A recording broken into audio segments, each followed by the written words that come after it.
믿음의 4단계에서 온영으로 들어가기 위해서 받는 연단에 대해서 설명을 하도록 하겠습니다. 그래서 이번 시간에는 먼저 깨끗하게 준비된 그릇에 영의 내용물을 가득 채워 나가야 된다는 것에 대해서 먼저 설명을 하도록 하겠습니다. 영의 내용물을 채워간다는 이 면에서 몇 가지로 나누어서 설명을 하도록 하겠습니다. 예를 들면 믿음의 분량과 선의 내용에 대한 것, 믿음의 분량에 대해 따라서 선의 내용물이 어떻게 달라지는가 하는 것이 되겠습니다. 이번에는 성령의 열매와 믿음의 분량에 대해서 말씀을 드리도록 하겠습니다.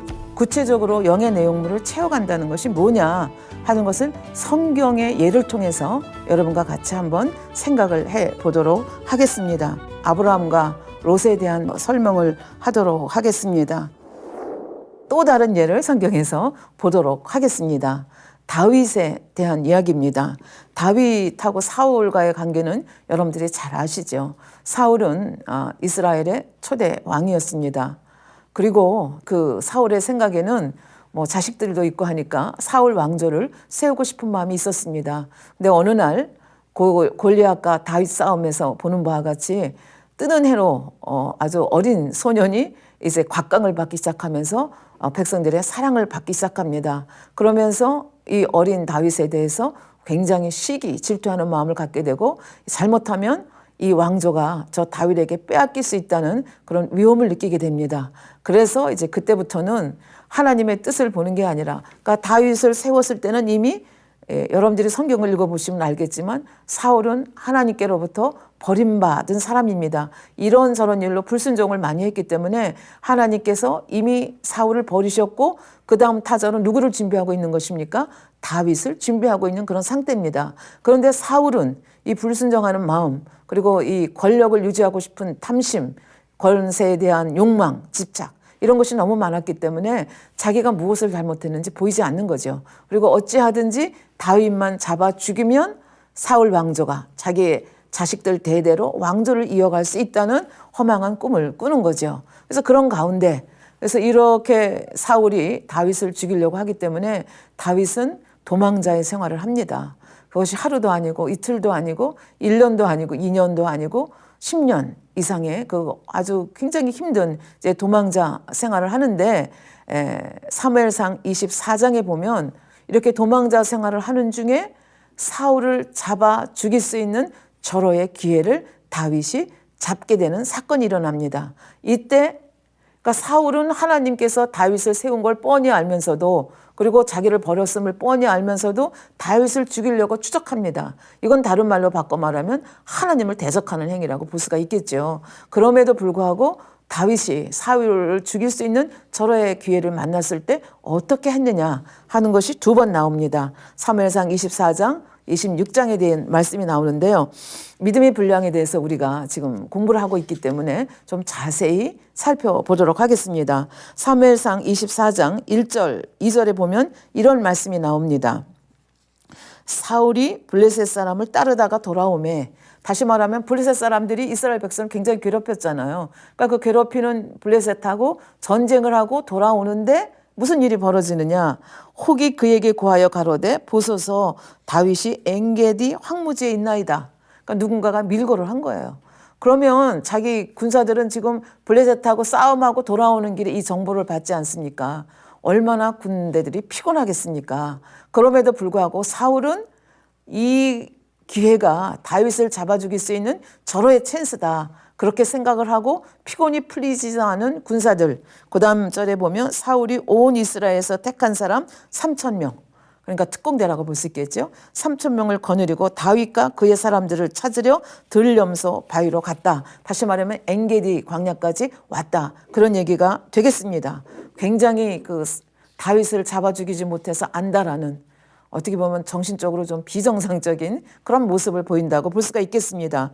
3절에 보면 길가 양의 오리에 이른즉 굴이 있는지라 사울이 그 발을 가리우러 들어가니라 다윗과 그의 사람들이 그 굴 깊은 곳에 있더니, 엔게디 광야 가보신 분들은 알겠지만 굉장히 굴들이 많이 있습니다. 그런데 여기 보니까 사울 왕이 그 발을 가리우러 들어갔다. 발을 가리우러 들어갔다고 하는 것이 무슨 뜻이냐. 학자들에 따라서 약간 해석의 차이가 있기는 합니다. 어떤 학자들은 쉬기 위해서 좀 낮잠을 자기 위해서 들어갔다. 또 어떤 분들은 용변을 보러 간 것을 이렇게 좀 완곡하게 표현을 했다. 이렇게 얘기를 하는데, 그래서 혼자 잠자러 들어갔다고 하는 건 조금 설득력이 제가 보기에는 없는 것 같고요. 이제 급하니까 이제 용변을 보러 이제 굴로 혼자 들어간 것, 용변 보러 뭐 누구 데리고 신하 데리고 들어가는 거 아니지 않습니까? 그러니까 이제 굴이 발견되니까 이제 굴 속에 들어갔는데, 밖에서 깜깜한 굴 속에 들어가면 굴 속은 깜깜하니까 안 보이잖아요. 근데 그 굴 굉장히 큰데 그 깊은 곳에 누가 있었는가 하면 다윗과 그의 사람들이 있었습니다. 그러니까 그의 사람들은 밖에 박잖아요. 그러니까 밖에서 들어오는 사람을 금방 볼 수가 있었죠. 그러니까 그 사람이 누구냐? 사울 왕이 들어왔거든요. 그리고 이제 발을 가리우고 있는 겁니다. 그러니까 4절에 보니까 다윗의 사람이 가로되 다윗에게 이렇게 얘기합니다.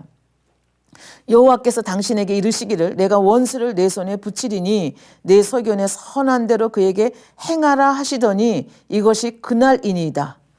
지금 바로 사울을 하나님이 당신 손에 붙이셨나이다. 그러니까 사울을 잡아 죽일 날이 오늘입니다. 이렇게 신하가 얘기하는데 다윗은 어떻게 행동합니까?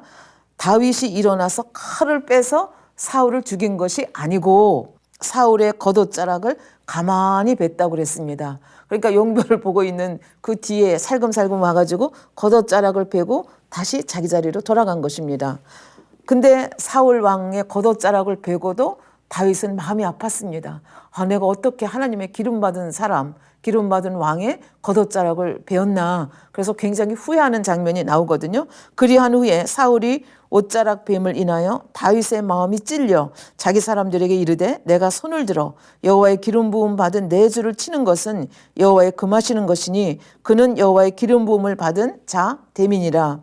다윗이 이 말로 자기 사람들을 금하여 사울을 해치지 못하게 하니라. 그러니까 자기도 사울을 죽이지 않았고 신하들도 여호와의 기름 받은 자를 우리가 인간이 처리하면 안 된다. 이것이 탁 박혀 있는 사람이었습니다. 그러니까 그대로 내보내는 것을 볼 수가 있습니다. 그러니까 내보내고 그냥 있었느냐? 아닙니다. 왜? 지금 사울은 다윗을 오해하고 있습니다. 자기가 사울을 죽이려고 생각하고 왕위를 빼앗으려고 생각한다고 오해하고 있기 때문에 그 오해를 풀어줘야 되겠다고 생각을 하니까 그 오해를 풀어주는 장면이 이제 8절부터 나오게 되는 거죠. 8절 말씀을 보면 그 후에 다윗도 일어나 굴에서 나가 사울이 뒤에서 외쳐 가로되 내 주 왕이여 하매 사울이 돌아보는지라 다윗이 땅에 엎드려 절하고 내 주 왕이여 하니까 깜짝 놀래갖고 뒤를 돌아보니까 다윗이 지금 엎드려서 절을 합니다. 그리고 이제 거기서 두 사람의 대화가 왔다 갔다 하는 걸 볼 수 있죠. 9절에 보면 사울에게 이르되 다윗이 왕을 해하려 한다고 하는 사람들의 말을 왕은 어찌하여 들으시나이까. 아마 그 측근에 이게 다윗을 잡아 죽이셔야 됩니다. 이렇게 조언하는 사람들이 있었던 것 같아요. 그런데 더 중요한 것은 사울이 그렇게 생각한다는 거죠. 이 다윗이 내 목숨을 노린다. 우리 왕조를 노린다. 이렇게 생각했기 때문에 이 다윗만 없애면 된다고 생각했고 그런 사울 왕의 마음을 아는 주위에 아부하는 신하들이 다윗을 죽여야 된다고 아마 부추겼던 것 같아요. 그래서 그걸 얘기하는 겁니다. 10절 오늘 여호와께서 굴에서 왕을 내 손에 붙이신 것을 왕이 아셨을 것이니이다. 혹이 나를 권하여 왕을 죽이라 하였으나 내가 왕을 아껴 말하기를 나는 내 손을 들어 내 주를 해치 아니하리니 그는 여호와의 기름 부은 받은 자가 됨이니라 하였나이다. 나의 아버지여 보소서 내 손에 있는 왕의 옷자락을 보소서. 그러니까 왕의 옷자락을 보인다는 건 뭐예요? 능히 죽일 수 있었는데 안 죽였다는 것을 다시 한번 설명을 해주는 거죠. 내가 왕을 죽이지 아니하고 겉옷자락만 베었은즉 나의 손에 왕이나 악이나 죄가가 없는 줄을 아시나이다. 왕은 내 생명을 찾아 헤아려 여기까지 오셨지만 나는 왕에게 범죄한 일이 없나이다. 여호와께서 나와 왕 사이를 판단하사 나를 위하여 왕에게 보복하시려니와 내 손으로는 왕을 해하지 아니하겠나이다. 혹 여호와께서는 당신을 심판할지 몰라도 나는 내 손으로는 절대로 당신을 해하지 않습니다. 그래서 자기의 진심을 얘기합니다. 그러면서 속담을 인용하죠. 무슨 속담인가 하면 13절에 악은 악인에게서 난다 하였으니 내 손이 왕을 해하지 아니하겠나이다. 그러니까 나는 악인이 아니라는 얘기입니다. 근데 왕이 지금 잘못 알고 계십니다. 그런 뜻입니다. 14절에 이스라엘 왕이 누구를 따라 나왔으며 누구를 쫓나이까? 죽은 개나 벼룩을 쫓음이니이다. 왕에 비하면 나는 죽은 개 같은 사람이고 나는 벼룩과 같은 사람인데 어찌하여 고귀하신 존귀하신 왕께서 나 같은 자를 잡으려고 여기까지 엔게디 항무지까지 3천 명을 거느리고 오십니까? 이렇게 이제 간언을 하는 모습을 볼 수가 있습니다. 그랬더니 이렇게 간언하는 보니까 부인할 수가 없는 광경이 자기 눈앞에서 벌어지잖아요. 그러니까 사울 왕도 순간적으로 너무 그 선한 말에 감동을 받습니다. 그래서 이제 감동의 말을 또 이렇게 하는 걸 보죠. 그 다음에 보면 16절 다윗이 사울에게 이같이 말하기를 마침에 사울이 가로되 내 아들 다윗아 이것이 내 목소리냐? 네가 정말 다윗 맞느냐? 이제 그러면서 확인을 다시 한번 하죠. 그리고 목 놓아 웁니다. 그리고 고백을 시작하죠. 내가 너를 학대하되 너는 나를 선대하니 너는 나보다 의롭도다. 지금 사울이 자기 입으로 누가 시키지도 않은 건데 고백을 하는 겁니다. 내가 나 선대한 것을 오늘 나타내었나니 여호와께서 나를 내 손에 붙이셨으나 내가 나를 죽이지 아니하였도다. 사람이 그 원수를 만나면 그를 평안히 가게 하겠느냐. 내가 오늘날 내가 행한 일을 인하여 여호와께서 내게 선으로 갚으시기를 원하노라. 보라. 그러니까 여기 이제 진심을 얘기하는 거예요. 나는 내가 반드시 왕이 될 것을 알고 여호와 하나님의 뜻을 이미 사울은 알았다는 얘기예요. 그럼에도 불구하고 욕심 때문에 그 왕자리를 못 내려놓고 다윗만 죽이면 된다고 생각하면서 엉뚱한 행동을 지금 하면서 인생을 낭비하고 있는 사울의 모습을 볼 수가 있습니다.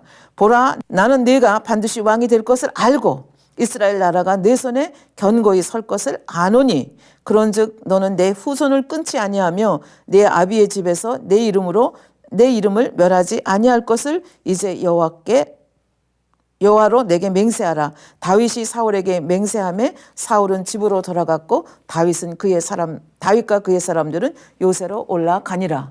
그러니까 24장 말씀을 통해서 엔게디 광야 속에서 그 발을 가려 들어온 사울 왕을 얼마든지 죽일 수 있는 기회가 있었는데 하나님께 의탁을 하는 거죠. 내가 죽일 수 있는 기회가 있지만 이거는 내가 이렇게 내 자위로 하나님이 기름 부음 받은 자를 처리하지 않겠다. 그리고 그 의사를 분명히 사울 왕에게 하니까 사울 왕도 감동이 돼가지고 여태까지 안 하던 그 고백을 하면서 돌아간 걸 볼 수가 있지 않습니까? 그럼 우리는 야 사울 왕이 이 정도 했으면 그 다음에 누가 다윗이 어디에 나타났다 그러면 너희는 무슨 소리를 하고 있느냐? 다윗은 이제 내가 더 이상 내가 추격하지 않는다. 그렇게 나왔어요. 옳지 않습니까? 그런데 26장에 보면 10사람들이 또 다윗이 어디에 있다고 하는 것을 이제 그 사울 왕에게 밀고 하는 장면이 나옵니다. 1절에 보면 10사람이 기브아에 와서 기브아는 그러니까 이스라엘의 수도라고 볼 수 있죠. 사울 왕이 이제 그 정권을 잡고 있는 그 본거지라고 고향이라고 보시면 되겠습니다. 기브아로 가서 다윗이 광야 앞에 있는 하길라산에 숨었다 이렇게 밀고를 하였습니다. 그런데 이 사울 왕은 얼마 전에 있었던 그 사건 얼마나 생생합니까? 자기 입으로 고백하고 맹세하라고까지 했던 그 사울이 그 밀고에 또 화끈하게 또 반응을 하게 되는 거죠. 그래서 이번에도 어떻게 해요? 다윗을 찾으려고 군사 3,000명을 데리고 또 그 하길라 산까지 찾아오게 됩니다. 이 소식을 들은 다윗은 믿어지지가 않았습니다. 지난번에 그렇게까지 하고 그렇게 해치지 않겠다고 하고 서로 맹세까지 하고 헤어졌는데 이게 정말일까? 내가 헛소문 듣는 것은 아닐까? 이런 생각이 들어서 4절에 보면 사무엘상 26장 4절에 보면 이에 탐정을 보내어 사울이 과연 이른 줄 알고 이 믿어지지가 않아가지고 정탐꾼을 보냈거든요. 그랬더니 정말로 거기까지 3,000명의 군대를 거느리고 온 것을 알게 됐습니다. 그래서 이번에는 어떤 일이 벌어졌느냐. 지금 위치가 어떻게 됐는가 하면 사울과 그의 군사들은 조금 낮은 위치에 있고 다윗은 지금 서편 산 위에 있습니다. 그러니까 이 사람들이 어디에서 어떤 모양으로 있고 어떻게 행동하는지를 지금 위에서 다 내려다 보고 있는 거죠. 그래서 이런 그 배경을 여러분들이 염두에 두시고 이제 5절에 보면 이런 이야기가 나옵니다. 일어나 사울의 진친 곳에 이르러 사울과 넬의 아들 군대 장관 아브넬의 유하는 것을 본즉 있는 것을 와서 가만히 와서 보니까 밤이었던 것 같아요. 사울이 진 가운데 누웠고 백성은 그를 둘러 진쳤더라. 그러니까 사울이 중간에 있고 그 3천 명은 쭉 삥 돌아가지고 다 줄비하게 누워서 지금 잠을 자고 있는 장면을 이제 눈으로 목도를 하게 된 거죠. 이에 다윗이 햇사람 아히멜렉과 스루아의 아들 요압의 아우 아비새에게 물어 가로되 누가 나로 더불어 진에 내려가서 사울에게 이르겠느냐. 그랬더니 두 사람 중에서 아비새가 내가 가겠다. 그래서 아비새를 데리고 가거든요. 그럼에도 불구하고 하나님이 처리하지 않으면 하나님의 기름 부은 자를 나는 절대로 처리하지 않겠다는 하나님에 대한 경외하는 마음이 이 다윗의 마음에 엄청나게 컸습니다. 그래서 내가 지금 얼마나 고생하고 얼마나 도망치면서 얼마나 힘드느냐 그것을 생각하는 것이 아니라 하나님의 보다 선하신 뜻이 무엇이냐 하는 것을 생각하는 다윗의 마음을 여기서 볼 수가 있겠습니다. 그러니까 아비새가 같이 갔잖아요. 그러니까 얘기합니다. 뭐 두 번 찌를 것도 없습니다. 저한테 명령만 하시면 내가 창으로 한 번 찌르면 다 가게 돼 있습니다. 그렇잖아요. 지금 잠에 골아 떨어져 있기 때문에. 그래서 아비새가 사울 왕을 이제 죽이겠다고 그렇게 얘기를 합니다. 그런데 다윗이 지난번하고 똑같은 말로 사용을 합니다. 여호와의 기름 부은 자를 내가 어떻게 처리하겠느냐. 이 여호와께서 심판하실 것이고 필요하면 여호와 하나님께서 전쟁 중에서 죽게 하거나 아니면 다른 방법으로 아버지 하나님께서 친히 치리하실 것이다. 나는 안 하겠다. 그렇게 아비새에게 정확하게 말하는 것을 볼 수 있습니다. 그러니까 아비새도 전공을 세울 기회는 있지만 자기의 보스가 그렇게 얘기하니까 사울 왕을 죽이지 못하죠. 그리고 다윗이 뭐라 그래요? 자고 있는 사울 왕의 머리맡에 있는 물병하고 창을 들고 가자. 그렇게 얘기를 해서 이번에는 옷자락이 아니라 창과 물병을 가지고 이제 자기 요새로 올라가는 장면이 나오는 것을 볼 수가 있습니다. 그래서 자기가 거하던 그 서편 산꼭대기로 올라가서 13절에 보면 이에 다윗이 건너편으로 가서 멀리 산꼭대기에 서니 산거가 멀더라. 멀리 떨어져 있죠. 14절에 다윗이 백성과 뇌레 아들 아브넬은 군대 장관이거든요. 이 분도 여러분들이 이제 기억을 하셔야 되죠. 성경에 여러 번 나타나는 사람입니다. 그러니까 사울 왕이 있고 군대 장관 아브넬이 있고 3천 명의 군사들이 있는 이런 상황입니다. 다윗이 백성과 뇌레 아들 아브넬을 대하여 외쳐 가로되 아브넬아 너는 대답지 아니하느냐. 아브넬이 대답하여 가로되 왕을 부르는 너는 누구냐. 사실 사울 왕의 군대 장관 정도 되면 이렇게 큰 소리로 부르는 자가 누군지 목소리만 들어도 다윗입니다. 이렇게 할 수 있는 사람이 되어야 되는 거죠. 근데 아브넬은 조금 미련하고 어리석은 면이 여러분들 읽어보면 아시겠지만 이제 종종 나오게 되는데 이 다윗의 목소리를 못 알아듣는 장면을 여기서 우리가 감지할 수가 있습니다. 왕을 부르는 너는 누구냐 하고 묻습니다. 다윗이 아브넬에게 이르되 네가 용사가 아니냐. 군대 장관이잖아요. 이스라엘 중에 너 같은 자가 누구냐. 그런데 네가 어찌하여 내 주 왕을 보호하지 아니하고 백성 중 한 사람이 내 주 왕을 죽이려고 갔었느니라. 내가 갔었다 그 얘기죠.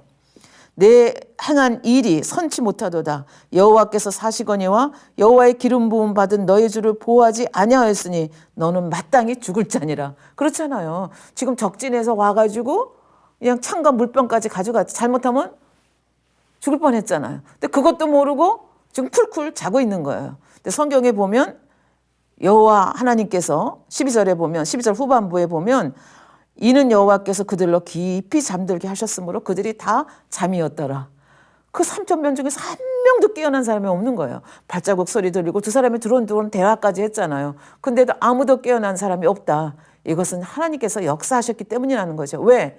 사울은 이미 버림받은 사람이고 하나님 마음에 합하지가 못한 거예요. 근데 다윗은 하는 짓마다 너무 이뻐요. 아버지 하나님 마음에 합한 자기 때문에 아버지께서 누구 편을 들어주시는 거예요? 다윗의 편을 들어주는 이 모습을 볼 수가 있습니다. 근데 아브넬은 이 다윗의 음성을 못 알아듣는데 사울은 딱 들으면서 아브넬하고 왔다 갔다 하는 대화를 들으면서 다윗이구나. 다윗의 음성을 알아챕니다. 그래서 17절에 보니까 사울이 다윗의 음성을 알아듣고 가로되 내 아들 다윗아. 또 마음이 감동이 된 거예요. 자기를 죽이시는데 또 한 번 안 죽인 거잖아. 또 감동을 받는 거예요. 이것이 내 음성이냐? 다윗이 가로되 내 주 왕이요 내 음성이니이다.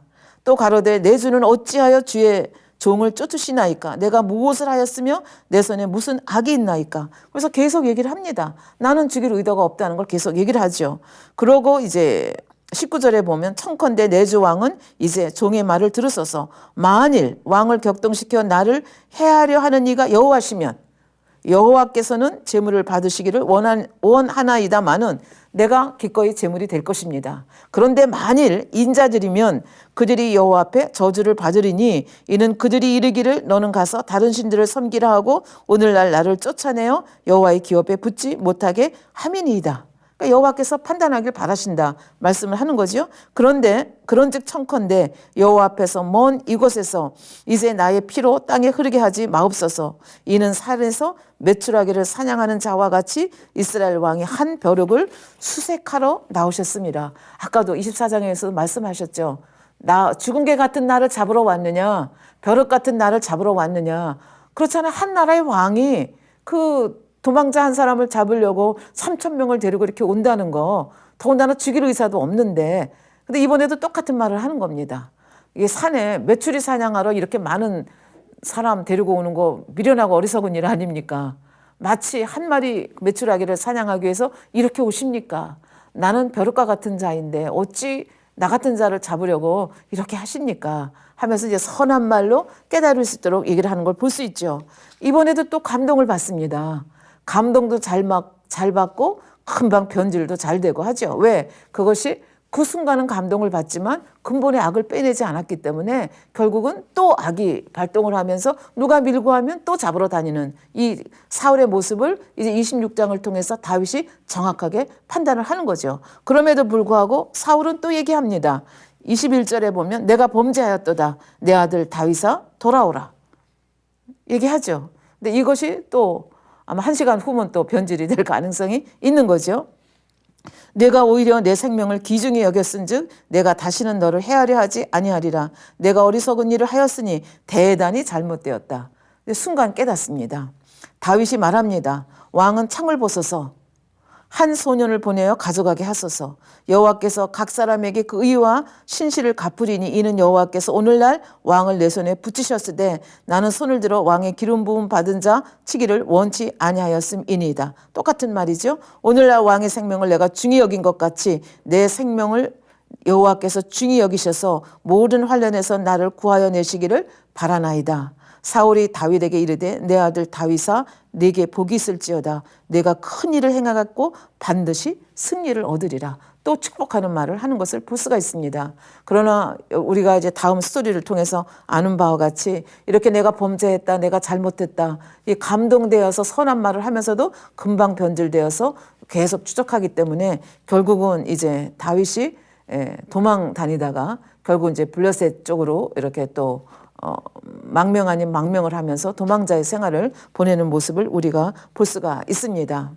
그래서 이 영의 내용물을 채워간다는 것, 믿음의 같은 4단계를 할지라도 이렇게 분량이 채워감에 따라서 이렇게 행동하고 말하고 상대방에게 주는 감동이 다르다고 하는 것을 말씀을 드렸습니다. 사울 왕은 이미 하나님께 버림받은 왕입니다. 사무엘 선지자를 통해서 분명히 선언을 받았습니다. 그리고 너보다 나은 내 이웃을 세우겠다 말씀을 해주셨습니다. 그럼에도 불구하고 사울은 그 나은 이웃이 누구냐? 저 다윗이 아닐까? 생각을 하면서 다윗, 그리고 아까 말씀을 통해서 다윗이 그 다음에 왕이 됐다는 걸 자기도 알잖아. 된다는 걸 자기도 인정할 수밖에 없는 거예요. 그러면서도 그 다윗을 죽이려고 쫓아다닙니다. 이것은 다윗을 죽이려고 하는 그 의미뿐만이 아니라 하나님의 뜻을 대적해 간다는 그런 의미도 되겠습니다. 더군다나 이렇게 공포 정치를 하니까 블레셋 사람하고 싸워서 백성들을 보호해야 되는데 오히려 다윗 한 사람을 잡기 위해서 그 피곤에 지친 군사들을 이끌고 이리저리